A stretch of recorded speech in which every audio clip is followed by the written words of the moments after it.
Now, bank ratings, because this is super important. I capped it at a 3, because anything under a 3, it goes low 3, it goes mid 3, low 3. It's not worth your time. You want to be sitting at least a mid 4 to a mid 5. That's where you want to sit. Baseline is going to be low 4. This means that how much money you have sitting inside of your business account on the daily average over the last 90 days without having a withdrawal. If you withdraw, or an overdraft, an overdraft. If you overdraft within that 90-day window, you're going to want to restart that clock because it's going to plummet your bank rating. And so in the last 90 days, this is the floating average. This is how they're going to rate it. This is why we like to work in windows of 30, 60, 90 days with banks, because you have this right here. So let's say if I'm going into Chase and I have $8,000 that I have with them, I'm going to make some nice, transactions. I'm going to make it look smooth. And then by like day 30, I'm going to want to start potentially applying for a card or maybe, a card, business line of credit. You'd have to be over 2 years with them. So a card with Chase. And at that point, you're sitting far better than if you just try to do it off of day one without any liquidity in the account. You guys going to say on that? In the words of Irv Official, you want to go into the bank and say, I'm looking to make a hefty deposit or a handsome deposit. And basically you want to make that initial deposit. And then what you want to do is you want to move everything to that bank for all of your transactions, right? So when you're focusing on a bank to get funding, you need to show them that you're a business partner.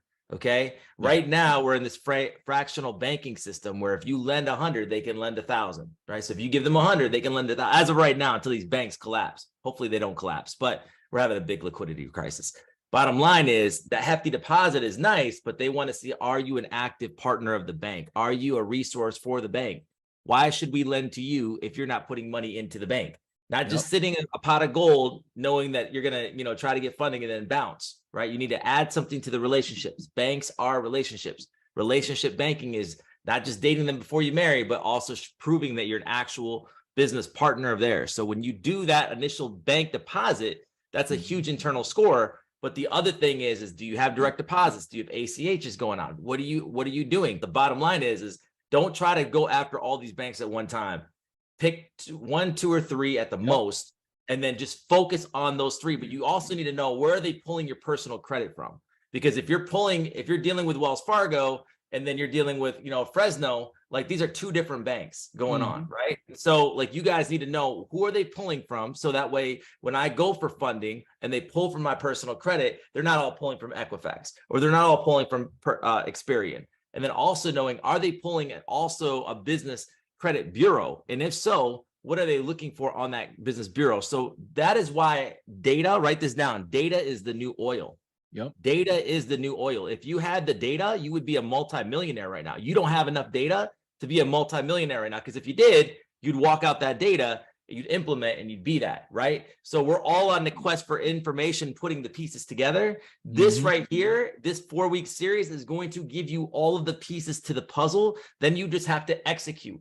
My biggest thing that I would say is don't go listen to all these other voices to confuse the hell out of you.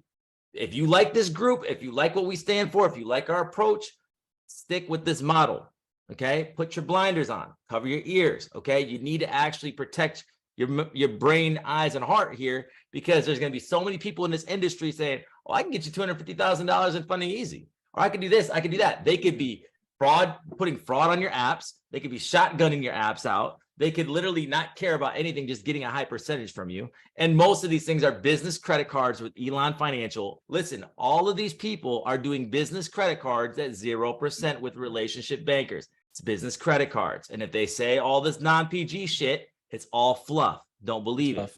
Okay. Yeah, I like people. I'm not attacking people personally, but the business principles is they're using marketing to get their verbiage right, so that way they can get clients. It is all bullshit. Okay. These are business credit cards that you can literally get yourself by watching my YouTube videos, Irv's YouTube videos, or any credit plugs YouTube. Rad got us amped up. I'm amped, bro. So you have underwriting with the main banks. We're taking notes. I don't have a slide on this, but I'll promise I'll include it in the next slides for the next couple of weeks. You have the main banks for the national, right? Those are the ones like Bank of America, American Express, US Bank, Citi. They're all underwriting themselves. Next to that, you have Elon Financial.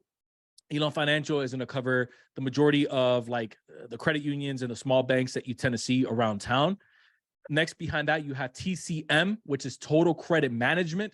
That's going to be the next like group next to Elon Financial.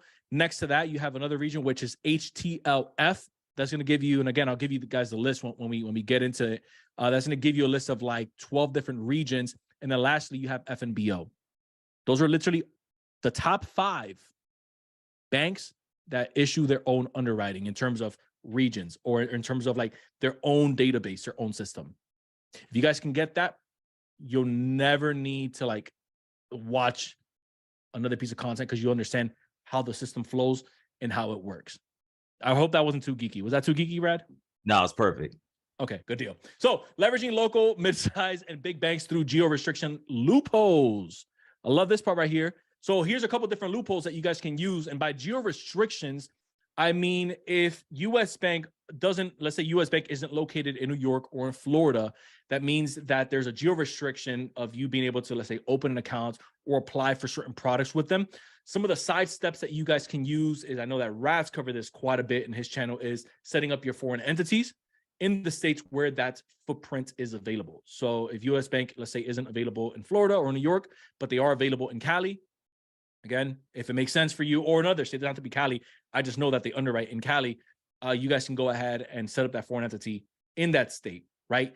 A side step to that, which I have listed all the way down in the bottom, is if you have a business banker that opens an account for you and they apply on your behalf through that backdoor method, AKA sending you a DocuSign, which is how you're able to get some of these bigger limits with Chase, US Bank, Bank of America, right? And even Citizens Bank. Donating to a charity of their choice. You typically see this more with credit unions, so like PESCU, Alliance, that's, you know, donating to a charity or a good cause. And then that allows you to open up an account with them, even though they don't have any physical locations in your state. The next side step to, again, going around that geo restriction is opening a personal checking account first. That one is pretty common. So when you open a personal checking account first, that can be online. Then after 30 days, you say, hey, I have a business that I also want to, apply for some business credit cards or a line of credit with you guys through. That would be the side step to that. And then versus just trying it on the first date, they'll say, no, you're not in our area, right? And then fourth is going to be having a business address, again, within a 50-mile radius of that branch. That's major. Just because you have a foreign entity set up, some banks, especially the smaller, like regional ones, they only do business with businesses within a 50-mile radius because they're all about pumping dollars back into the local economy, which in this case is going to be the community banks versus shareholders. It's a big difference there when you're talking about credit unions and banks. So the community itself is what's actually going to help continue to increase that credit union in regards to how they continue to scale inside of a local market, which is why they're very protective of their culture. And they'll say, hey, no, even though you're in the States, you're outside of our radius. And so if you ever get hit with that, and it's a bank that they're giving out high limits, it's a gem, no one's talking about it because they're out there, right? That'll get you in. Setting up that radius, that virtual address within that 50-mile radius. So we had a client that got 155K with US Bank. No, not a lender, with US Bank. Completely no doc. I'll show you guys how they did it. So they got a $35,000 business platinum card with US Bank. They were still issuing at the time, I believe it was 12 months. Sometimes they'll move it to 15 months, but at the time it was 12 months, 0% interest, $35,000 business platinum. And then they got $120,000 equipment finance. Like, I don't know about you guys. I know we have some truckers in the room. Like, would 120K help anyone out on this call? It's like, let me know, right? 120K on equipment financing. Now, the way that it works with US Bank is that your business needs to be established for at least 2 years, right? So you need to be established for at least 2 years if you're taking the equipment financing route, is what I should say. The equipment financing route, completely no doc. 2 years, and you have to have at least 3 pieces of equipment under the business's name, which in this case, 3 trucks is what I should say, because this is the example that we're using. 3 trucks already inside of the business's name. Doesn't matter if they were PG'd, doesn't matter if they were non-PG'd. As long as you have those 3 reporting on the business column, and that business has been established for at least 2 years, this is a 100% no doc full stack. Now, if you are wondering, well, what's, if I don't have that, then you can still do the business credit cards up to 50K, no doc. And if your business is less than a year old.